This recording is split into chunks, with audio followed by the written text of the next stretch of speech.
A partir de amanhã, as pessoas jurídicas vão passar a estar sujeitas a serem responsabilizadas por atos ilícitos, os quais antes eram respondidos por apenas pessoas físicas. Isso por conta da lei anticorrupção. Essa nova legislação está alinhada com aquilo que há de mais moderno ou há brechas? A multa para quem sai da linha é salgada, pode chegar a 20% sobre o faturamento bruto anual. O que as empresas precisam fazer para se adequar, respeitar a lei, imagino, mas é o que vamos entender a partir de agora no Conversas Cruzadas desta noite.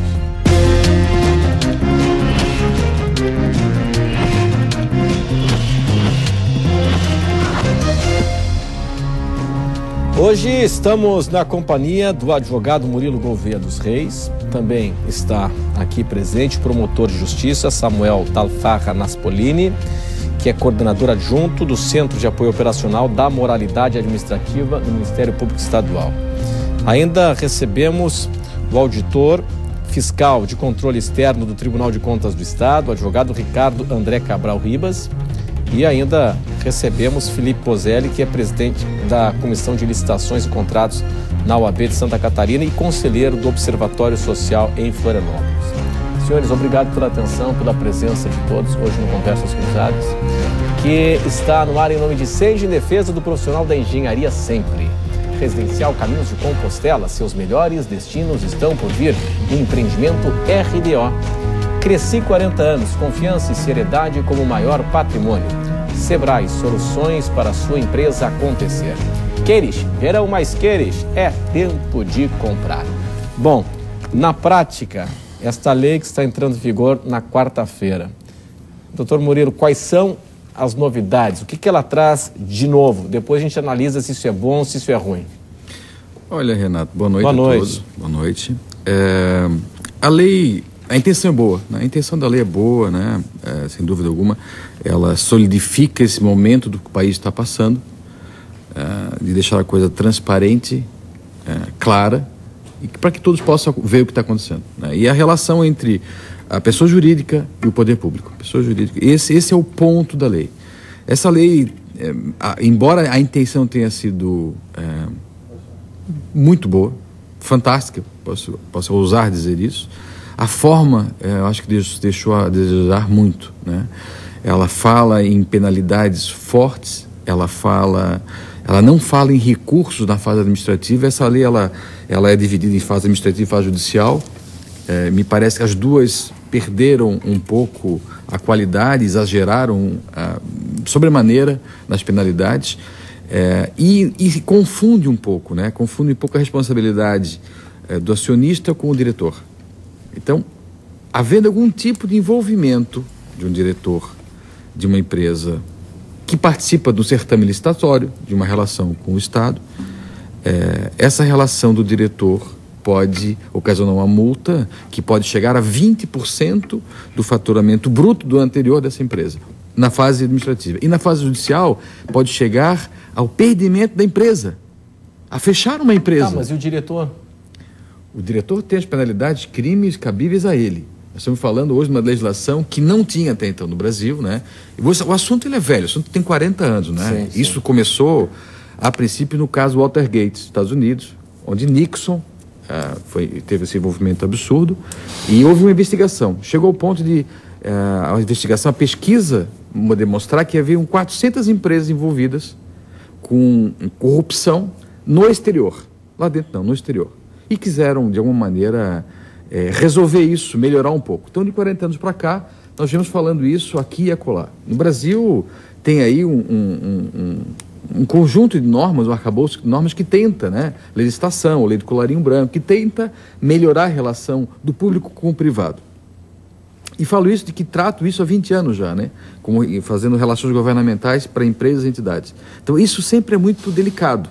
O que mais me causa preocupação nessa lei, se eu puder resumir numa única frase, sou obrigado a fazer isso, pelo curto espaço de tempo, porque temos aqui um assunto, com certeza, para no mínimo uns 3 dias de conversa boa, sem jogar, sem encher linguiça, né? Diria meu pai. O que mais me assusta, num processo licitatório, alguém vence, e obviamente vão ter o segundo, terceiro colocado que perderam. Bom, esse vai no restaurante, vou usar um exemplo concreto, uma coisa assim, muito local. Tá. Vai no restaurante e fotografa um diretor apertando a mão de um dirigente público. Essa fotografia, ela gera um ofício, estamos falando de processo administrativo municipal, estadual, federal. Não está claro isso.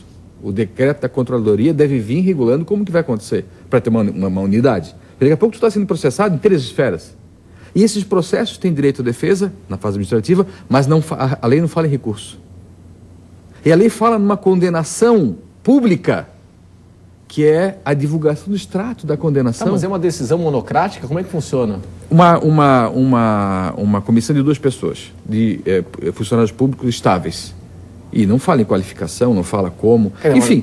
Mas isso é um braço do judiciário, um braço do executivo? Parte administrativa. Quem faz. Vou repetir, a lei é dividida em parte administrativa e parte judicial.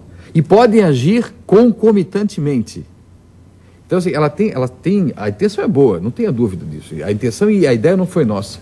A intenção é perfeita. Só que a forma de tratar o assunto, erraram a mão.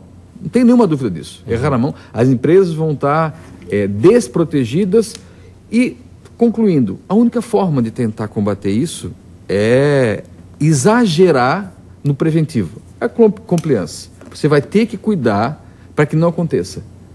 Os sócios, os donos das empresas, que às vezes não estão atuando nelas, né, o interlocutor não é geralmente o dono da empresa, esse vai ter que tomar cuidado para que isso não aconteça. Não adianta ser honesto, tem que parecer honesto também. Nessa história, então, do restaurante e tal, de um acionista, de uma empresa, estar com um dirigente político que teve algum tipo de envolvimento, não negativo, mas de trabalho num edital, não pode almoçar junto. Não é almoçar, é cumprimentar. É uma foto mal colocada. Sim. Pelo perdedor? Espera aí, o direito de defesa ele foi ferido quando não há recurso. O direito de defesa já está ferido a partir de amanhã, quando tu vai poder publicar sem ter o judiciário ainda em decisão final. Tá, muito bem. Vamos entender um pouquinho mais para depois a gente adjetivar e comentar essa mudança. Como é que funciona? Como é que é hoje? Como é que passa a funcionar a partir dessa quarta-feira? Boa noite. Pois não, boa noite a todos. Boa noite, Renato. Eu vou fazer uma breve digressão histórica para dizer de onde veio essa lei. Essa lei, ela, como o Dr. Murilo falou, a origem dela é muito antiga. Ela veio do FCPA americano de 1977, que era o ato para a corrupção de funcionários estrangeiros. E também foi influenciada pelas convenções internacionais da OCDE de Paris, em 1997, e da Convenção de Mérida, em 2003, do México. E desde 2000, o Brasil já tinha um decreto que aderia a essa convenção da OCDE. Então, ela foi acelerada durante as manifestações populares do ano passado, mas o projeto já era antigo, era justamente para prevenir contra a corrupção por agentes estrangeiros. Porque é uma concorrência desleal para os países quando um agente estrangeiro oferece um suborno a uma empresa. E, além disso, alguns países ainda contabilizavam nos seus orçamentos públicos esse pagamento de propina ou suborno. Então, diante disso, o FMI e o Banco Internacional desenvolveram essa preocupação e lançaram essa preocupação nas convenções que foram aderidas por diversos países. Então, ela veio, o projeto é antigo, mas ela foi acelerada em função das manifestações do ano passado. Assim como aceleraram também o projeto de lei que transformou a corrupção em crime hediondo e aumentou a pena, tudo para dar uma resposta ao clamor popular. Mas como o doutor Murilo falou, a intenção é boa. Ela veio suprimir uma lacuna no direito brasileiro, que era o combate à corrupção privada, que não havia. Havia o crime de corrupção, outras práticas, mas a corrupção privada não havia nada. E eu acho que os principais pontos, como você perguntou, Renato, no começo, são a responsabilidade da pessoa jurídica, como o doutor Murilo falou, e a responsabilidade objetiva, que entrou agora como antigamente no projeto original do Executivo, que o projeto é do Executivo de 2010, ele dizia que teria que haver culpa ou dolo da pessoa jurídica, e foi vetado pela presidente Dilma. Então agora basta a responsabilidade objetiva, ou seja, como o Murilo falou, se um empregado vai lá e oferece uma propina, a empresa toda pode ser responsabilizada, o que não acontecia antigamente. Por exemplo, eu lembro quando apareceu no Fantástico aquele escândalo das empresas dos radares eletrônicos, não ficou comprovado que as empresas tinham envolvimento naquele oferecimento de propina, então elas acabaram eximidas de qualquer responsabilidade. Agora não. Agora o dono da empresa, a empresa pode até ser dissolvida judicialmente ou sofrer as sanções administrativas com a simples comprovação do pagamento ou o mero oferecimento de propina por qualquer um dos seus empregados. Sim, então, a responsabilidade é como um todo. Claro, porque eu fico imaginando o seguinte, né? Mesmo que não seja uma diretriz da empresa, que não esteja entre as missões amplamente divulgadas, os valores da empresa, os acionistas, o presidente do conselho, ele é responsável por controlar fiscalizar a ação internamente dos seus funcionários, enfim, né? De fiscalizar internamente, né? De ter controle interno sobre isso, né? Renato, isso chama-se o tom que vem do topo. Esse é o termo técnico que se usa. Como que é? O tom que vem do topo. No direito americano é isso que se fala. Esse tom tem que vir, como tu acabou de falar, de cima para baixo. Claro. O dono das ações tem que se preocupar em criar essas perspectivas, essas obrigações de não acontecer o caso. A única forma de livrar um pouco do problema. Claro. Pois não. Outro ponto positivo, Renato, seria a celebração de acordos de leniência, que seriam as próprias empresas colaborarem, já que elas têm responsabilidade como um todo, elas mesmas podem colaborar com a investigação e com isso elas têm 2/3 da multa reduzida e isenção de algumas penas. E o outro ponto positivo, assim, de destaque, que eu considero, são justamente o que o Dr. Murilo falou dos programas de compliance, que são os códigos de conduta interna das empresas. As empresas que possuem esses códigos de conduta interna, elas também têm uma redução da pena. Tá, agora pode ser criado aí, com a nova lei que entra em vigor nessa quarta-feira, uma espécie de ficha suja das empresas também, né? Sim, isso é um fato que está sendo criado, é o Cadastro Nacional das Empresas Punidas, CNEP, que existe a crítica que está se dando muita publicidade, por exemplo, a sentença administrativa vai ser publicada não só na imprensa oficial, como num jornal de grande circulação, e ela será internet e será incluída nesse Cadastro Nacional de Empresas Punidas, que os advogados com certeza vão reclamar. Então, eu acho que ficou faltando, já entrando nas críticas, depois a gente entra como ela vai funcionar o procedimento, mas assim, já entrando nas críticas, eu acho que ficou de fora a declaração de inidoneidade, a consequente impedimento de licitar e contratar, e ficou principalmente... A partir do momento em que haja problema. Que é punida. Isso ficou de fora, e ficou muito mais a questão da publicidade, de expor a empresa. Claro. Quer dizer, a empresa, ela tem aí a comprovação de um problema de corrupção, e ela pode participar de um próximo edital. Licitando. Parece uma brecha, parece uma falha, né? Parece uma falha. Agora, só uma dúvida antes de adjetivarmos aí também como é que vai funcionar e tal, se é bom, se é ruim, se é um avanço, não é um avanço. Como é que fica? A gente tem aí esse caso, essa denúncia de corrupção no governo de São Paulo, empresa francesa e tal, do metrô, em outros editais também, com uma empresa estrangeira. Como é que fica isso? CGU. Quem tem competência quando há agente estrangeiro envolvido é a Contradoria Geral da União. Sim, mas o governo brasileiro, a lei brasileira, mas o Brasil pode punir. Como é que funciona isso? Vai para Tribunal Internacional? Como é que funciona isso? Uma empresa... Não, ela é punida aqui dentro, né? Aqui dentro. A multa é aplicada aqui. A multa é aplicada aqui. A validade dessa punição é restrita ao território nacional, no caso. Não implica em qualquer dificuldade a atividade dessa empresa no exterior. Mas no que toca aos seus contratos aqui... Claro, por exemplo, 20% de multa sobre o contrato? Ou o valor anual bruto. Faturamento. Do ano anterior. Mas até dos negócios dessa empresa internacional como uma player, como um player global? Esse é um dos pontos... O texto da lei é esse. É complexo. É importante a gente deixar claro duas coisas. Primeiro, que a lei nem vale ainda, né? Vai a partir de amanhã. Então, tudo é novidade. Sim. Tudo é novidade. Que nós temos aqui na seara do talvez. Tem que ser regulamentada ainda? Com certeza. Sem dúvida. E para os procedimentos de amanhã em diante. Sim. Isso não vai levar em conta o que aconteceu mês passado. Sim. Não é retroativo, né? Claro. Não pode. Dali em diante essa lei, e vai depender de decreto, regulamentando, explicando que tem vários pontos que vão ficar menos ruins quando vierem melhor explicados. Claro. Que do jeito que está... tem que ver o tamanho do lobby agora também. É só um absurdo, porque se você não tiver um procedimento interno, mas a partir de semana passada, amanhã, né? A partir de ano passado, a gente tem feito isso, conversado com as empresas para tentar criar essas normas, que também não são fáceis de criar, não. Tu não está lá junto com o sujeito, olhando o que ele está conversando. Esse procedimento, né, vai criar, na realidade, dentro da empresa, uma coisa de lealdade e ética. Mas não é muito difícil de fazer isso, né?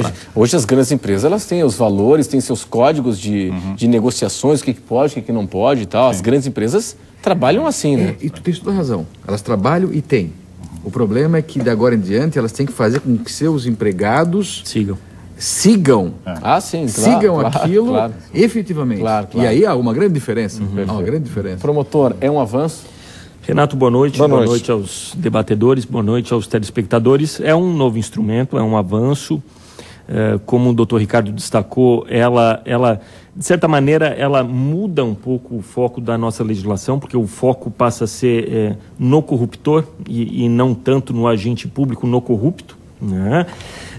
Eu não gosto da terminologia lei anticorrupção, como tem sido divulgado, porque leis anticorrupção nós temos há séculos no Brasil, né? A corrupção é um crime no país, desde da legislação portuguesa, a nossa legislação colonial pune a corrupção.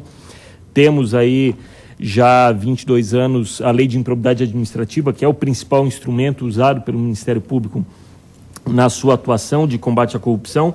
Mas o que a nova lei traz é exatamente isso, a questão da responsabilidade empresarial, da pessoa jurídica mesmo, e pautada por critérios objetivos. Você não precisa punir simultaneamente ou demonstrar simultaneamente a culpa nem do agente público envolvido naquele ato de corrupção, nem do servidor, do funcionário da empresa privada. O que me chama a atenção, Renato, e assim que essa lei foi promulgada, nós a debatemos no Centro da Moralidade Administrativa do Ministério Público, é que ela me parece, senhores, não sei se vocês concordam, uma lei desenhada para questões federais, né? Ela feita sob a égide, sob a inspiração da Controladoria Geral da União e de alguma maneira desenhada para proteger o erário em grandes contratos, em grandes transações.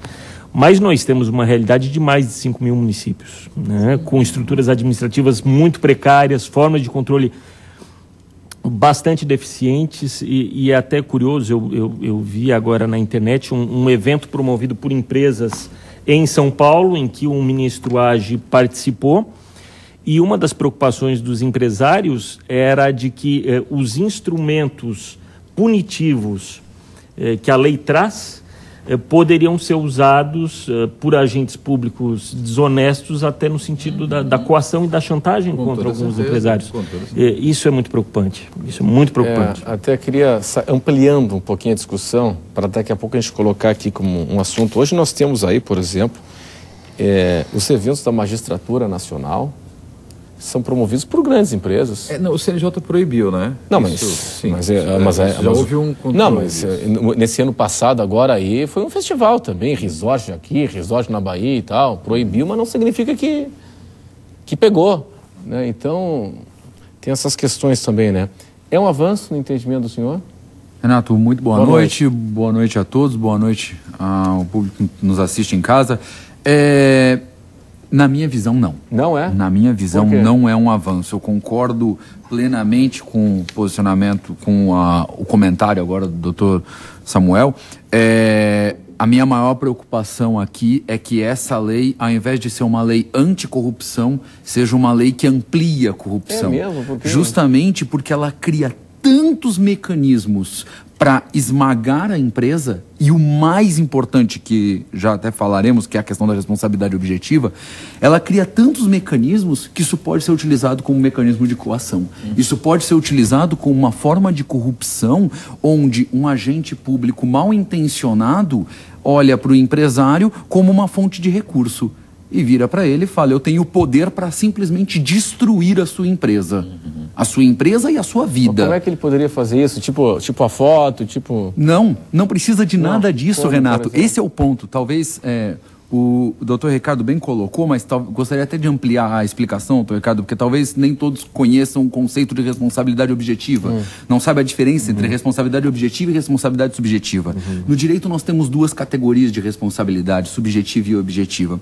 A responsabilidade subjetiva é aquela que depende de uma demonstração de dolo ou culpa, ou seja, o agente tem que ter tido vontade de causar um dano ou, no mínimo, ter tido culpa, seja imprudência, imperícia ou negligência. Por exemplo, se eu bato no seu carro, você precisa demonstrar que eu tive culpa nesse acidente para que eu seja obrigado a indenizar.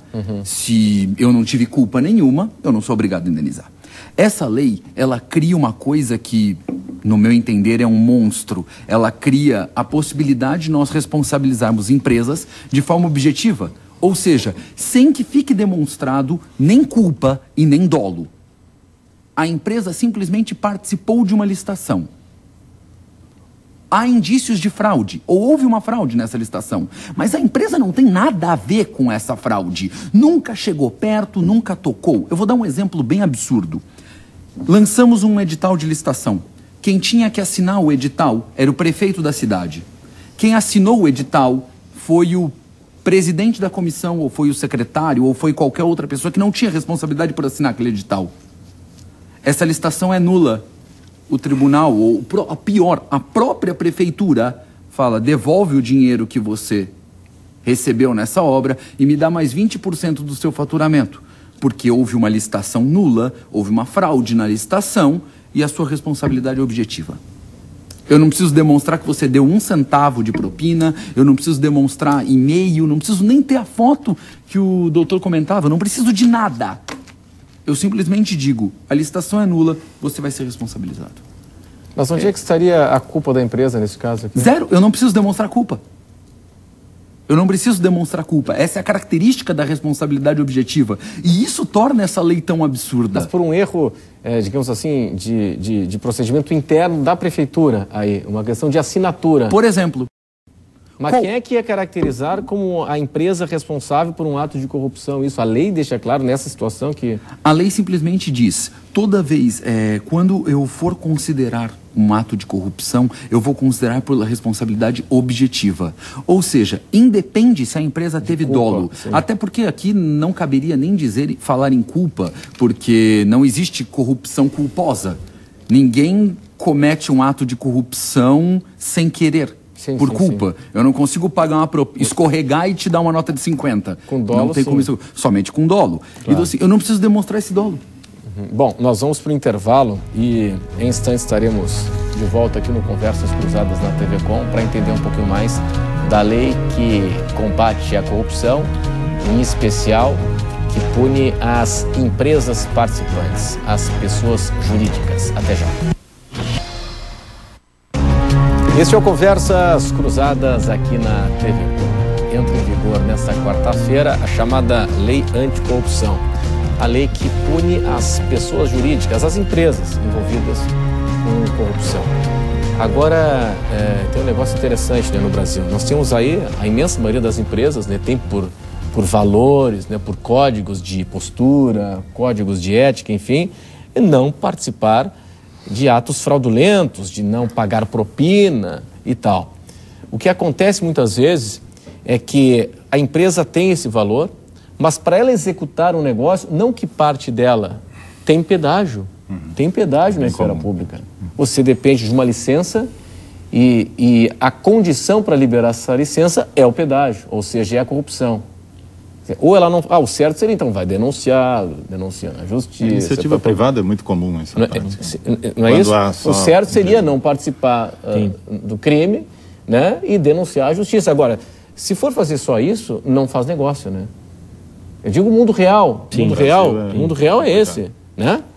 Quer dizer, essa empresa, no caso, iria participar de um ato de corrupção. Sem dúvida. Porque teve a iniciativa, embora a cobrança partiu do outro lado... Mas ela participou do jogo. Sim. Ok, tô tirando meu bolso e tal, é ato de corrupção, né? É engraçado, Renato, eu ouvi uma crítica de um especialista que a lei anticorrupção, ela prevê a redução da sanção para quem tiver um programa de compliance, um código de conduta instituído na empresa.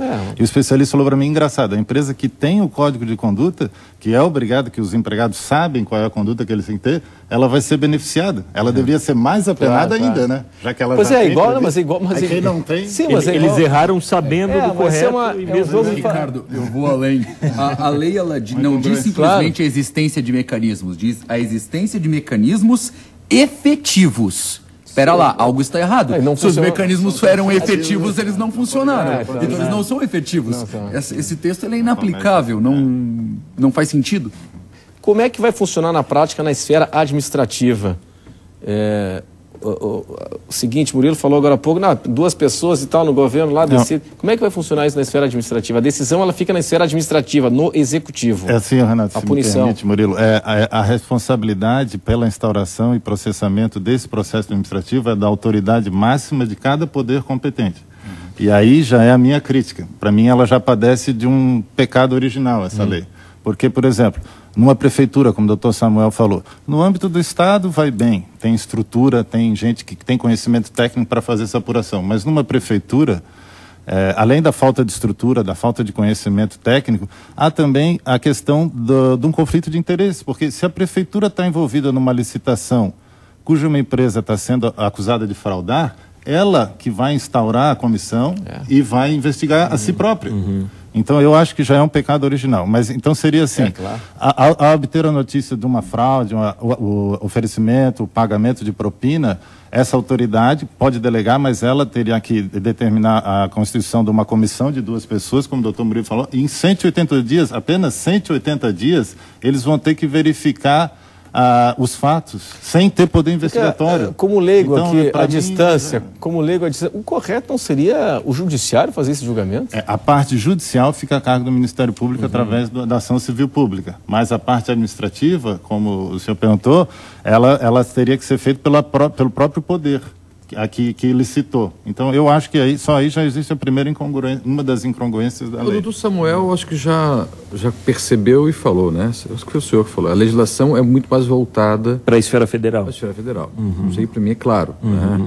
E concordo, doutor Ricardo, no município, quando o prefeito, enfim, hipoteticamente, algum secretário estiver envolvido, ele próprio que vai acabar... Realmente, mas a divulgação, eu vou repetir o que eu falei no começo, a divulgação da empresa está envolvida, porque que nem sempre está envolvida. O que mais me preocupa não é o vencedor, é o segundo colocado. Porque isso é uma arma que ele vai ter. Sim, e pode gerar e denunciar, sair na imprensa, se divulgar na internet, isso já é uma pena para muita gente... grave. Sim, de imagem, né? Imagem. E quem, embora não há uma proibição, a lei não fez a proibição de participação em licitação, vai sempre ser olhado com olhos pejorativos. Esse que está ali denunciado, que não foi ainda julgado pelo judiciário em último grau, em pena transitada em julgado. Não aconteceu isso ainda. Estamos na fase administrativa que pode ter claros erros e que deveria primeiro passar na fase judicial para depois penalizar a empresa. Mas divulgar, eu acho realmente uma coisa arbitrária, é uma atitude antidemocrática. Porque muitas vezes os donos, os sócios das empresas não têm a mínima culpa disso. O segundo escalão, o terceiro escalão, que foi lá... Mas aí entra aquela história de que o proprietário, o acionista tem que ser responsável, tem que ter um mecanismo interno de a partir de amanhã ele já é. Isso aí a discussão já está vencida. A partir de amanhã ele já é responsável. Eu não considero um retrocesso não, sabe, Renato? Eu acho que a lei é um avanço, ela é necessária, ela é uma tendência mundial, mas eu acho que como ela se baseou demais em modelo anglo-saxão, por isso que ela coube bem na esfera federal, como o doutor Samuel falou, porque existe a Controladoria Geral da União, que o sistema anglo-saxão de controle, principalmente das licitações e contratos administrativos, ele trabalha com as controladorias. Ele não tem tribunais administrativos como nós temos aqui, o Tribunal de Contas, por exemplo, para verificar denúncias. Então, eu acho que um dos erros foi justamente por isso. Ela cabe bem na esfera federal porque existe a Controladoria Geral da União, mas nos estados ainda está no ar. Santa Catarina ainda não regulamentou a matéria. CGU diz que em 15 dias vai soltar o decreto federal. E no estado, o único estado que regulamentou a matéria até agora foi o Sergipe. Que cada esfera tem que regulamentar. Sim, até os municípios. Os municípios todos. Eu queria saber como é que o município, com todo o respeito, como é que o município de Pescaria Brava vai fazer o julgamento, fazer a análise, né? Nos países que inspiraram a lei, nunca uma investigação dessa é concluída em 180 dias. Agora, não é um problema, porque a gente, parece que a lei trata da empresa como se ela fosse o único agente de corrupção. Um ato de corrupção, ela tem duas vias, né? Tem duas vias. Não, mas não exime a responsabilização individual. Sim. Não, tudo bem, mas aí no caso você tem, de um lado, a iniciativa privada, de outro lado, o poder público. E é justamente esse poder público que tem interesse. Pois é. Não exime a responsabilização do agente, sem dúvida. Desde que com culpa e dolo, né? porque a figura da responsabilidade objetiva, insisto, só para essa situação. Renato, eu gostaria de dar um exemplo aqui para mostrar o quão absurdo é isso.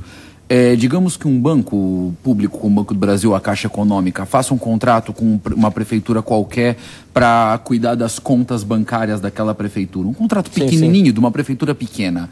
E faz esse contrato sem licitação. Existe uma discussão se pode ou se não pode. Digamos que ele entendeu que podia, fez sem licitação. O Tribunal de Contas vem e diz não pode fazer sem licitação. Houve fraude? Houve fraude. Foi feito um contrato sem licitação quando deveria ter licitação.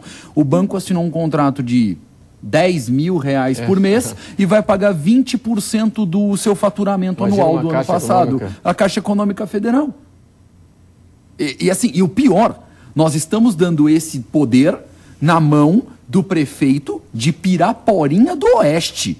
Esse poder não está na mão de um Ministério Público, de um magistrado que é concursado. Não, é o poder na mão de um prefeito, que pode utilizar muito bem isso como manobra política, como instrumento de opressão, como instrumento de opressão. A União, ela tem a sua controladoria geral, através do ministro Raj, Jorge Raj, quer dizer, que faz um trabalho sério, correto, não tem estrutura para trabalhar, né? Enfim, ele reclama muito disso também, né? Faz um trabalho sério, mas... não tem estrutura para trabalhar, se trabalha por amostragem, né? De municípios, é um negócio precário. Agora, imagina isso em estados e municípios. Eu estou preocupado com o que tu falou, Renato, que eu compreendo o que tu falou. Tu está falando do mundo real, né? Que a empresa chega lá e ela não corrompe, só que ela ouve de lá que teria que corromper. Não, ela corrompe também, mas eu digo, existem casos, né? A iniciativa Start partiu de lá. Claro. De lá para a empresa privada aqui, ok. E aí tu diz que não. Não o quê? Não denuncia quem te fez aquela proposta. Sim, você disse que não. Não, é porque não vai ter outra saída. Não vai ter outra saída. Você diz, não denuncia. Não denuncia. Aí não faz negócio. E aí é lógico, mas como que dizer, não, no mundo real agora é esse? A lei está falando que é esse. Senão tu pode perder a tua empresa. O mundo real é esse, mudou. Como muda a partir de amanhã? As pessoas muita gente não percebeu o que está acontecendo. E assim, as empresas terão que formar times, que isso no Brasil não tem, que vai tratar de relações governamentais. Que a pessoa que sabe tratar esse assunto. E não botar o gerente lá, e aí não há o tom não é pejorativo, mas o gerente de licitação, que é o que vai lá tratar com a Secretaria da Saúde, do município, do Estado, da União, sobre o contrato. Talvez ele não esteja tão preparado assim. Talvez ele deva ir, que é o técnico, mas acompanhado da pessoa especialista do tratamento com a relação de governo. Isso em qualquer esfera, no judiciário, legislativo, executivo. Isso serve para tudo. Sim. E entidades e empresas. Tudo. Tá bom, essa lei, num legislativo, seria uma comissão do legislativo, então cada poder. Cada poder também. O chefe do poder constitui a comissão para processar. E há um ponto positivo aqui, Renato, ela permite, em um primeiro momento, em face do ato lesivo, deve agir o responsável pelo executivo, pela pessoa jurídica lesada, né? Ela é tão intensa no sentido de obrigar a ação do executivo nessa autodefesa da administração, que ela permite a responsabilização judicial desse prefeito, desse secretário municipal, no caso de, uma vez detectada a irregularidade, ele não ter agido, a omissão, exatamente. Isso, digno de crítica ou não, é um avanço em relação ao nosso sistema também. Quem detecta, digamos assim, o segundo colocado denuncia que houve uma fraude. Ele denuncia para o poder. A administração pode, de ofício, também instaurar um procedimento administrativo, mas serve como representação. Mas faz essa representação no poder, no caso, o judiciário, o legislativo e tal. Um e-mail, um ofício, não tem nem forma específica por enquanto. Pois é. Vamos lá. O meu questionamento é se... como se materializa isso? O meu questionamento vou retomar aqui a questão, né? Que não é o judiciário que está sendo provocado, não é o Ministério Público que está sendo provocado. Na verdade, Renato, nós já temos essa característica, já existe a possibilidade. Por exemplo, a lei de licitações, ela permite, a lei do pregão, que é até mais gravosa, ela permite que você proíba a empresa de licitar por 5 anos. Ou seja, nós já temos ferramentas que são extremamente agressivas para uma elas empresa. Conseguiram chegar a algum lugar? Sim. Algumas empresas são punidas, mas aqui um ponto tem que ser destacado. Temos empresas sendo punidas, é verdade, mas atuo nessa área em específico, na área de licitações, e posso lhe garantir que pouquíssimas empresas são punidas, mesmo com esse sistema já existente. E não é porque não são condenadas, é porque os processos não são abertos. Eu tive a curiosidade de hoje acessar o CEIS, que é o Cadastro das Empresas Inidôneas Suspensas. Já existe há alguns anos. Já existe há alguns anos. E com todas as possibilidades de punição, se eu não estou enganado, ele cadastra 8 punições distintas. Ele tem uma lista de 9.800 empresas punidas, sendo que muitas são repetidas, porque a mesma empresa foi punida em vários lugares. Teríamos um número perto de 5.000, 4.000 empresas. No universo nacional, numa área em que movimenta em torno de 15% do PIB, 4.000 empresas é um número irrisório. É um número insignificante. A punição mais gravosa da lei de licitações, que impede de licitar com União, Estados, municípios, que é a punição que impede de listar com todo mundo, foi aplicada a 400 empresas. É um número muito insignificante. Ou seja, o que isso mostra, pelo menos para mim? O mecanismo que nós já temos, nós não estamos utilizando. Será que nós vamos usar isso aqui? Será que vai ser instaurado algum processo? E quando eu digo instaurar processo, é instaurar efetivamente. E não instaurar como meio de opressão, como meio de cobrar favores, ou instaurar um processo de verdade, né? Fazer uma comissão séria, bem conduzido, um processo que vai ser tocado de começo, meio e fim. Se o ato seguinte ao vigor da lei for essa história aí de cobrar favores, aí perde completamente a essência também, né? O sentido da lei. Né? Efeito contrário. Bom, nós vamos para o intervalo e em instantes estaremos de volta aqui na sequência do Conversas Cruzadas. Até já.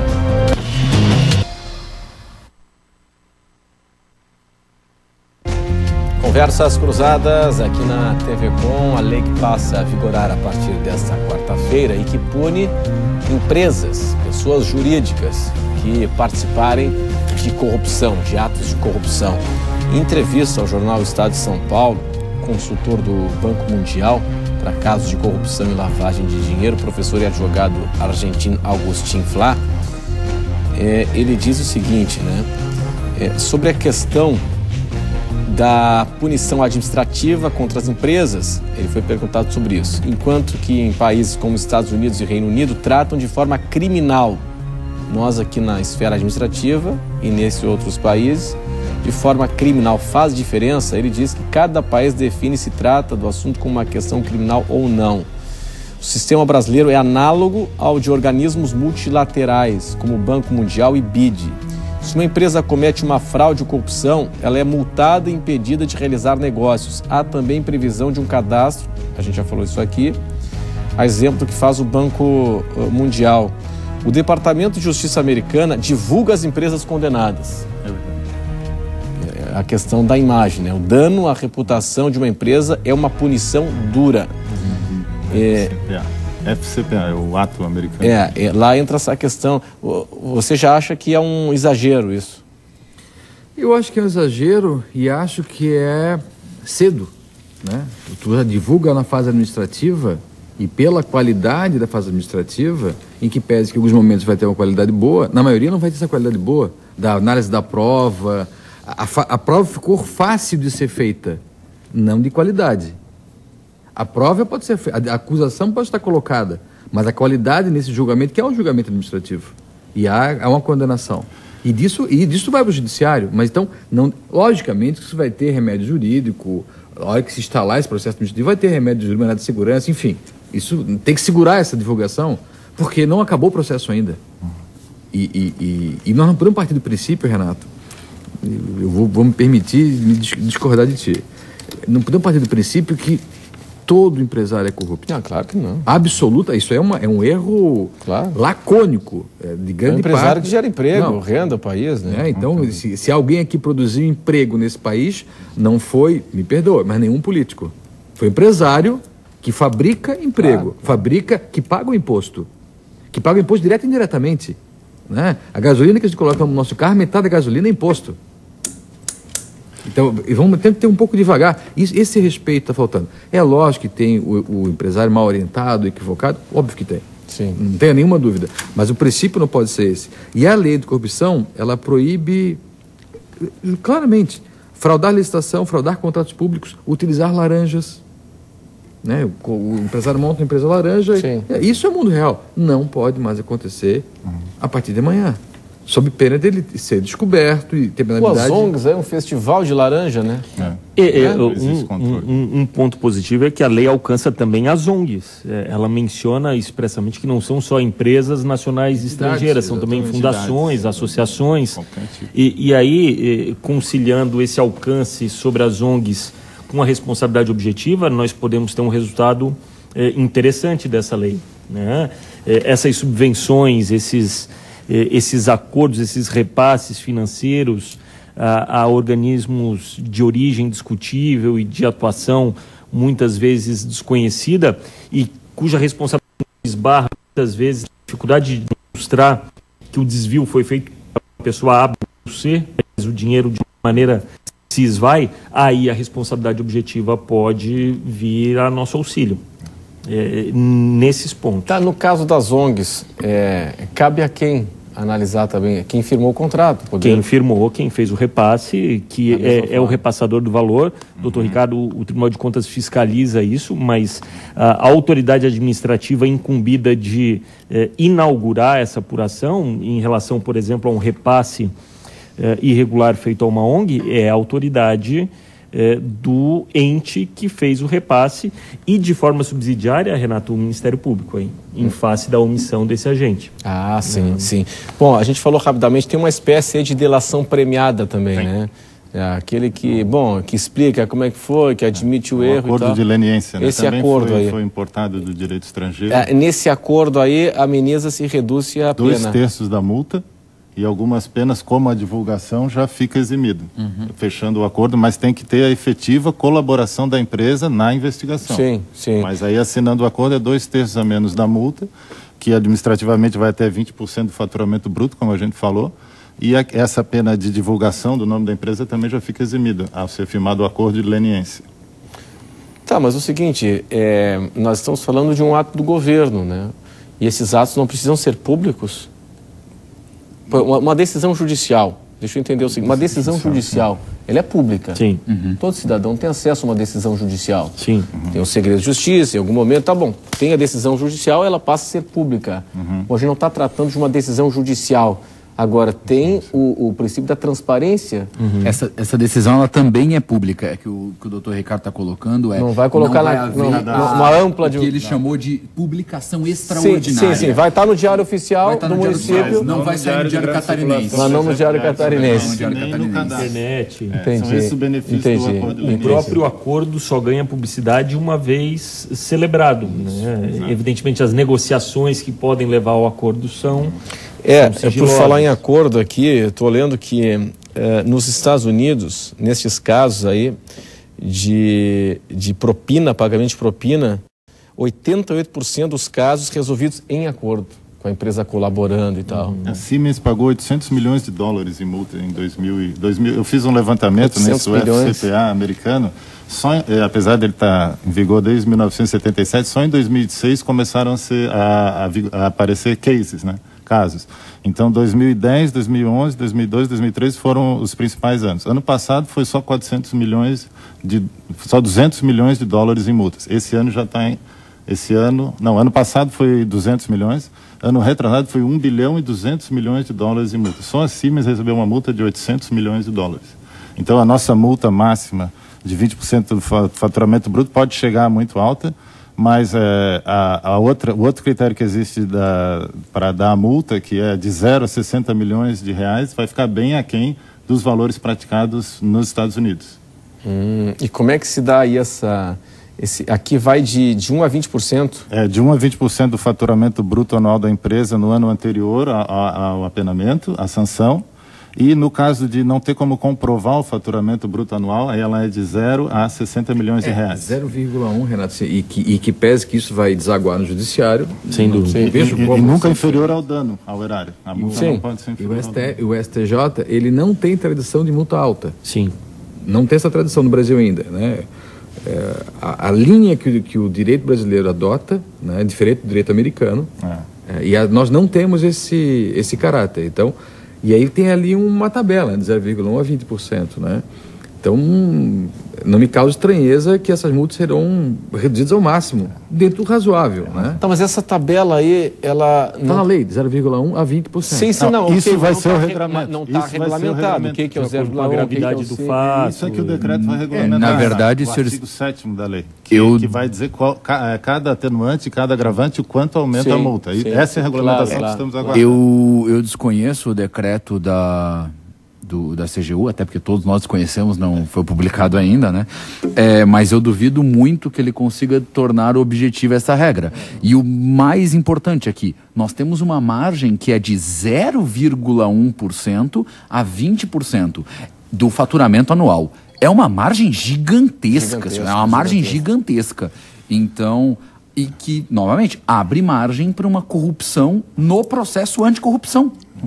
É o que seria... Abre margem para você corromper o agente que está te punindo por você ter sido corrupto. Isso é incongruente, é incompatível. É preocupante. É muito preocupante. A gradação de multas administrativas é sempre muito subjetiva. Eu estou curioso para ver como é que vai ser esse decreto para criar um critério objetivo. Renato, a Folha de São Paulo fez, eu acho que há 2 anos, mais ou menos, doutor Murilo, um levantamento relativo a multas ambientais, né? E eu não lembro exatamente os números, mas a adimplência, o pagamento dessas multas não chegava a 3%, 4%. Mas aqui em Santa Catarina, questão de um ano aí, as multas ambientais não tinha... Ninguém pagava. Ninguém pagava. Então, o que me preocupa em relação a essa lei é a exploração. Eu temo que isso aconteça, torço para que não aconteça, mas temo que isso aconteça.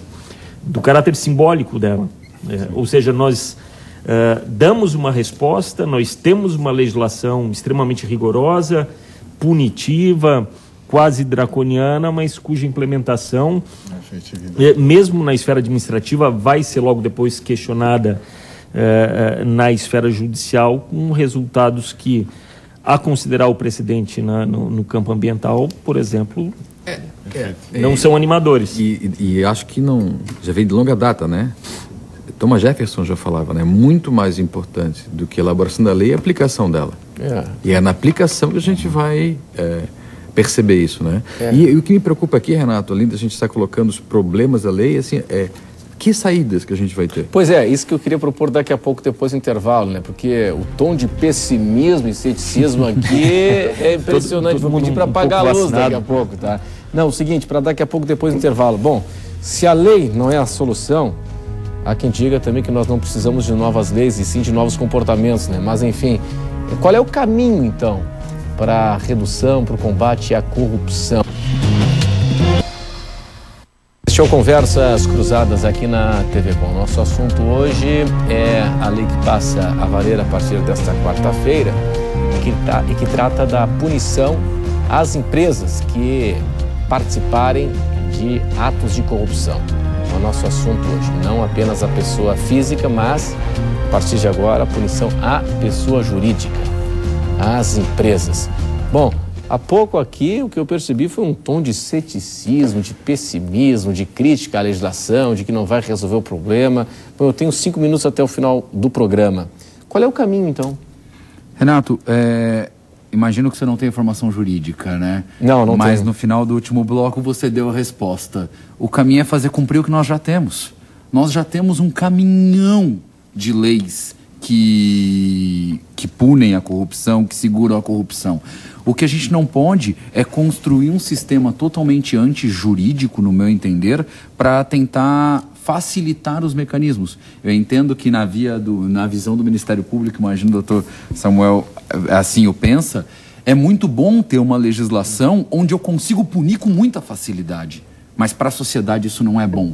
Para a sociedade não é bom que eu tenha um mecanismo de punição com muita facilidade. Seria o mesmo que um policial que chega na rua, encontra uma pessoa, fala, acho que você matou alguém, e dá um tiro na cabeça da pessoa. Pronto. Muito fácil. É um mecanismo extremamente fácil de punição. Será que é justo?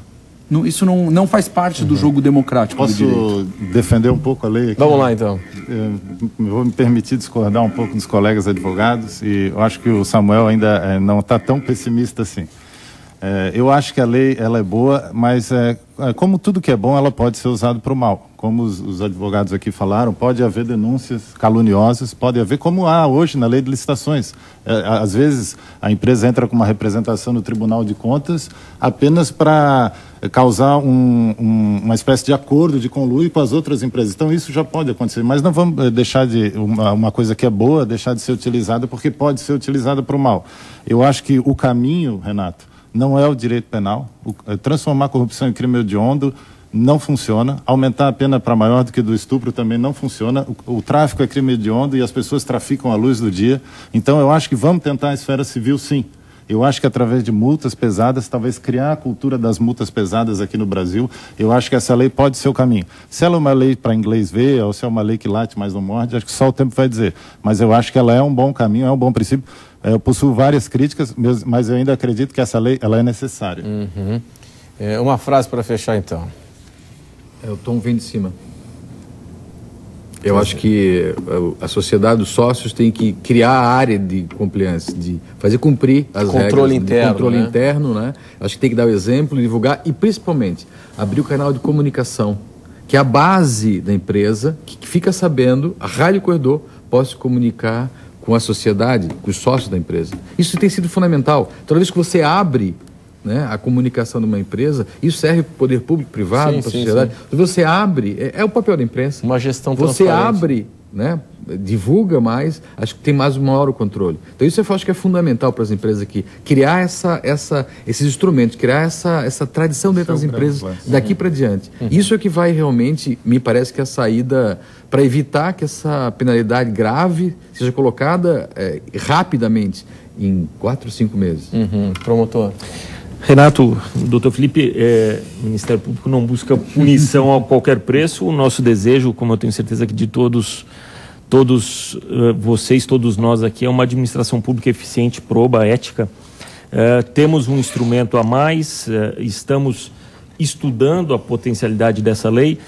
Não acredito que ela traga mecanismos diferentes ou inovadores em relação ao que nós já tínhamos, com resultados relativamente bons, que é a Lei de Improbidade Administrativa, mas ela destaca um ponto que é importante, né? Não existe o agente corrupto, o agente público, político corrupto, sem um corruptor pequeno, médio ou grande por detrás. Agora, com esta lei, o foco está também sobre os corruptores. E isso, para o debate público brasileiro, isso é interessante. Senhores, obrigado pela atenção, pela presença de todos hoje aqui conosco no Conversas Cruzadas, em especial pela companhia de vocês. Estaremos de volta amanhã. Conversas Cruzadas, quem decide, tem opinião, assiste. Tchau!